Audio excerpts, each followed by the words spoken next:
Hello friends, எல்லோரும் எப்படி இருக்கீங்க? கண்டிப்பாக நல்லா இருப்பீங்கன்னு நம்புகிறேன். நம்ம சேனல் ஃபஸ்ட் டைம் வரவங்க வந்து சப்ஸ்கிரைப் பண்ணிக்கோங்க. வீடியோஸ் பிடிச்சிருந்தா லைக் பண்ணுங்கள். உங்களுக்கு பிடிச்சிருந்தா வீடியோஸ் ஷேர் பண்ணுங்கள். ஹைப் பட்டன் முடிஞ்சால் கிளிக் பண்ணுங்கள். அப்போ தான் வீடியோஸ் நிறைய பேருக்கு ரீச் ஆகும். நான் அப்பப்போ போடுற வீடியோஸும் உங்களுக்கு கிடைக்கும். அப்படின்ற போது முடிஞ்சால் சப்ஸ்கிரைப் பண்ணிக்கோங்க பிடிச்சிருந்தா. ஓகேங்களா? சரிப்பா, இப்போ இன்றைக்கி ப்ரோமோ வந்துச்சா? திருப்பி சாண்ட்ராவா? ஏன்ப்பா இந்த சாண்ட்ரா விஷயத்துக்கு ஒரு எண்டு கார்டே இல்லையா அப்படின்னு நீங்கள் புலம்புறது எனக்கு கேட்குது.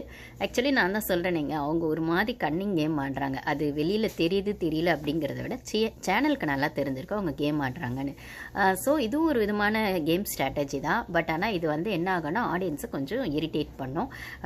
இவங்க ஸ்ட்ராங்காகவும் பேச மாட்டுறாங்க, அதே சமயத்தில் வந்து கேம்குள்ளே இருக்குன்னு சொல்கிறாங்க ஆனால் இல்லைன்னு சொல்கிறாங்க. எந்த விஷயத்தையும் ஓப்பன் அப் ஆக மாட்டுறாங்க. அதுவும் அவங்க ஹஸ்பண்ட் வந்து வெளியில் போனதுக்கப்புறம் வந்து அந்த ஒரு எமோஷ்னல் ப்ளேவே பண்ணுற மாதிரி இருக்குது, ஆனால் கேம் ப்ளேவும் பண்ணுறேன்னு சொல்கிறாங்க. அப்படின்னு சொல்லும்போது அதுதாங்க அவங்களோட கேம் ஸ்ட்ராட்டஜி.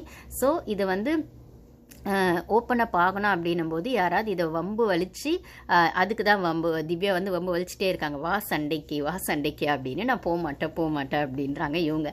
கனியுமே நேற்று விஷயங்கள் பார்த்துருப்பீங்க, சீன் சொன்னதை வச்சு ரொம்ப ஃபீல் பண்ணுவாங்க. இவங்க அவங்கள சொல்லிட்டாங்க அப்படின்னு சொல்லி அவங்க இவங்கள சொல்லிட்டாங்க மாற்றினும் போது அங்கேயும் அந்த கோல்டு வார் போகுது.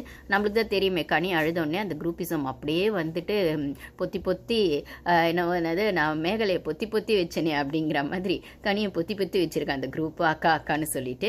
அப்போ வந்து எல்லாரும் வந்து அவ்வளோ ஃபீல் பண்ணுறாங்க. ஸோ அதுக்கு எதிராக நிற்கிற சாண்ட்ராவை டார்கெட் பண்ணுறாங்க. அப்படின்னும் போது ஓட்டிங்கும் இந்த வாட்டி வந்து அவங்களுக்கு 5 ஓட்ஸ் வந்துச்சு, நாமினேஷனில் வந்துச்சு அப்படின்னு சொல்லும்போது அவங்க கேம் ப்ளே தான் பண்ணுறாங்க ஆப்வியஸாக. அதுலேயும் வினோத்தை வந்து அவங்களுக்கு 2 வாரமாகவே பிடிக்கல. ஸோ டார்கெட் பண்ணிட்டே இருக்காங்க. ஏன்னா வினோத் டபுள் கேம் ஆடுறாங்க. நான் ஃபஸ்ட்லேருந்தே சொல்லிட்டு தான் இருக்கேன், வினோத் டபுள் கேம் ஆடுறாரு. அதே தான் அவங்க சொல்கிறாங்க. அவங்க அப்சர்வேஷன்லாம் கரெக்டாக இருக்குது, சூப்பராக அப்சர்வ் பண்ணுறாங்க. பட் ஆனால் அதை இம்ப்ளிமெண்ட் பண்ண மாட்டுறாங்க. அந்த அப்சர்வேஷன் கரெக்டாக இருக்குன்ற பட்சத்தில் அதை கன்னிங்காக கேம் ஸ்ட்ராட்டஜின்னு நினச்சிட்டு இவங்க வந்து நான் போய் டைரெக்டாக அவங்க கிட்ட மோத மாட்டேன். ஆனால் திவ்யாவை வந்து நான் நாமினேஷன் பண்ண வைக்கிறதுக்கு என்னென்ன பண்ணணுமோ அதை பண்ணுவேன். அதே மாதிரி வினோத் வந்து யாருக்கு எதிராக திருப்பி விடணுமோ அதை நான் திருப்பி விடுவேன். அப்படிங்கிற மாதிரி ஒரு ப்ளேவை பண்ணுறாங்க. இவங்க டைரெக்டாக போய் பிரச்சனையை சம்பாதிக்க மாட்டேன் அப்படிங்கிற இடத்துல நான் வந்து சிம்பத்தி கேம் ஆடுவேன். அதாவது வீடே எனக்கு எதிராக இருக்குன்ற மாதிரி ஒரு சிம்பத்தி கேமோ விக்டிம் ப்ளேவோ நான் பண்ணுவேன். ஆனால் நான் யார் கூட கேம் ஆடுறேன்னு நினைக்கிறேனோ அதை வந்து மற்றவங்களுக்கு எதிராக சைலண்ட்டாக அவங்களுக்கே தெரியாமல் அதை திருப்பி விடுவேன்றது தான் அவங்களோட கேம் ப்ளே.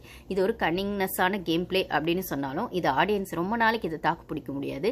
இது வந்து ஆடியன்ஸை இரிட்டேட் பண்ணணும் போது ஆல்ரெடி இவங்க போய் சொல்கிறாங்க, இரிட்டேட் பண்ணுறாங்க அப்படிங்கிறதுலாம் வந்துடுச்சு. இப்போ வந்து சீனு வந்து அப்போ கனி சொன்னது இவங்க சொன்னதெல்லாம் குழந்தைங்கள்லாம் பார்க்குறாங்க அப்படி இப்படின்னு வந்து பண்ணும்போது அப்போ நீங்கள் எவ்வளோமா பேசியிருக்கீங்க சுபிக்ஷா பற்றி அப்படின்னும் போது அதுதான்